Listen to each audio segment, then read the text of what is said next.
Hello everyone! Welcome to Varied English. Você já pensou como seria se amanhã você acordasse e simplesmente esquecesse todo o inglês que você já sabe? Nenhuma palavra, nenhuma regra, nada. Se isso acontecesse comigo hoje, como professora de inglês, como eu recomeçaria? Quais aplicativos eu usaria? E quanto tempo eu estudaria? O que eu faria primeiro? If I had to start from zero in 2026, this is exactly what I would do. E provavelmente eu faria bem diferente da maioria das pessoas. Porque aprender inglês não significa estudar mais, significa estudar melhor. Então, neste vídeo, eu vou montar o plano que eu seguiria se estivesse começando do absoluto zero. A primeira coisa é que eu não pensaria em fluência. Eu acho que esse é o primeiro erro de muita gente. Você começa hoje, mas já está pensando em conversar como um nativo, e isso gera ansiedade, porque parece um objetivo impossível de alcançar. Então eu mudaria completamente a pergunta. Em vez de perguntar como eu fico fluente, eu me perguntaria o que eu preciso aprender esta semana. Você percebe a diferença? A fluência deixa de ser um sonho distante e vira uma consequência de pequenas conquistas, one step at a time. Depois eu montaria uma rotina. Nada de depender somente de aplicativos, porque muita gente acha que aprender inglês é encontrar o aplicativo certo. Mas, na verdade, depende mais do que você faz todos os dias. Então, eu dividiria os meus estudos em 5 partes: Vocabulary, Grammar, Listening, Reading e Review. Estas 5 coisas estariam presentes no meu estudo semanal. Falando do vocabulary, aqui eu faria uma coisa que pouca gente faz. Eu aprenderia poucas palavras, mas aprenderia muito bem. Em vez de decorar 50 palavras hoje, eu aprenderia talvez 10. Só que cada palavra teria um contexto, a pronúncia, o exemplo e a revisão. Por exemplo, se eu aprender a palavra instead, eu não anotaria instead em vez disso. Eu escreveria uma frase completa. Instead of watching TV, I studied English. Depois eu repetiria essa frase, escutaria ela e tentaria criar outra parecida. E é assim que uma palavra deixa de ser tradução e passa a fazer parte do seu vocabulário. Agora, falando sobre grammar, vem uma opinião que talvez seja um pouco polêmica. Eu não estudaria toda a gramática primeiro, porque a gramática não é o objetivo, ela é uma ferramenta. Grammar is a tool, not the goal. Se eu estivesse aprendendo a falar sobre rotina, eu estudaria o present simple. Praticaria essa gramática, escutaria, leria alguns exemplos e tentaria utilizar aquela estrutura antes de seguir para o próximo assunto.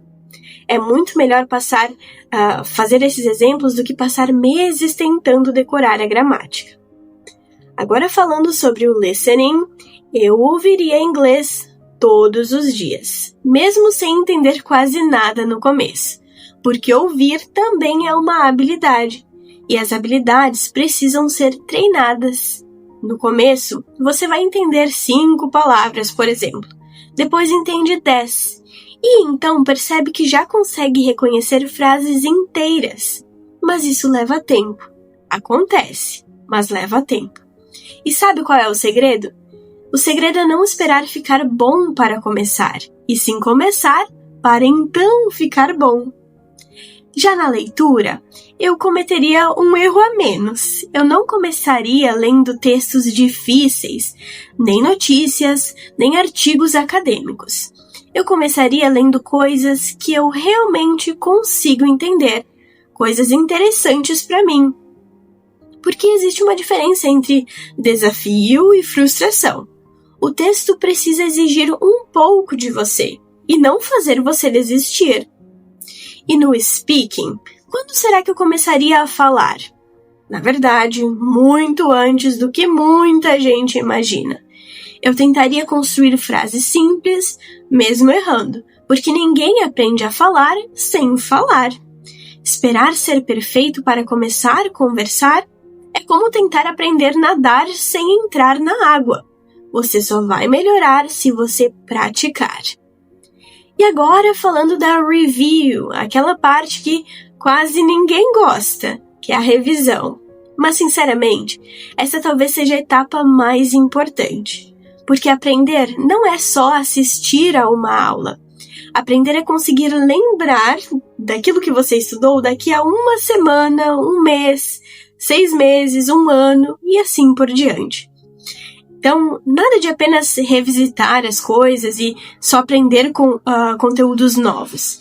Eu iria revisar as minhas anotações, revisar tudo aquilo que eu estudei antes de seguir para o próximo passo. Então, estudar apenas quando eu estou motivada não funciona, porque a motivação muda. Tem dias que ela existe e tem dias em que simplesmente não existe, mas a disciplina faz você continuar apesar das circunstâncias. Então, consistency beats intensity. É melhor estudar 20 minutos durante um ano do que 5 horas em um único domingo. Mas então, e os aplicativos? Talvez você tenha percebido uma coisa curiosa. Até agora, eu não falei sobre aplicativos. E isso foi intencional, foi de propósito. Porque as pessoas passam horas e horas, muito tempo, procurando a ferramenta ideal e perfeita para começar a estudar inglês. Quando, na verdade, elas ainda não têm um plano de estudos. O aplicativo é importante, mas ele nunca vai substituir uma estratégia.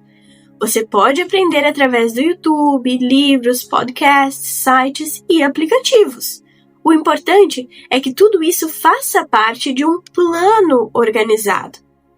Então, se eu tivesse que aprender inglês do zero hoje, em 2026, esse seria exatamente o caminho que eu seguiria. Sem pensar em atalhos, em promessas milagrosas e sem querer aprender tudo ao mesmo tempo. Porque aprender um idioma não é uma corrida, é um processo que leva tempo. E quando você entende esse processo, tudo fica mais leve e prazeroso. E muita gente acaba se sentindo perdido nesse estudo de inglês e no que fazer primeiro. Foi por isso que eu criei o Guia Inglês Sem Caos. E nele eu mostro exatamente como organizar os seus estudos, o que priorizar em cada fase, como revisar e como montar uma rotina que realmente funcione para quem quer estudar sozinho. Se você quiser conhecer esse material, o link está na descrição deste vídeo e do canal do YouTube. E agora eu gostaria de saber, se você tivesse que começar do zero hoje, qual seria a sua maior dificuldade? Escreva aqui nos comentários. Eu espero que você tenha gostado desse vídeo e se você acha que ele te ajudou, deixe o seu like, se inscreva no canal, compartilhe com seus amigos e esteja presente nos próximos vídeos. Thank you so much for watching. See you in the next video.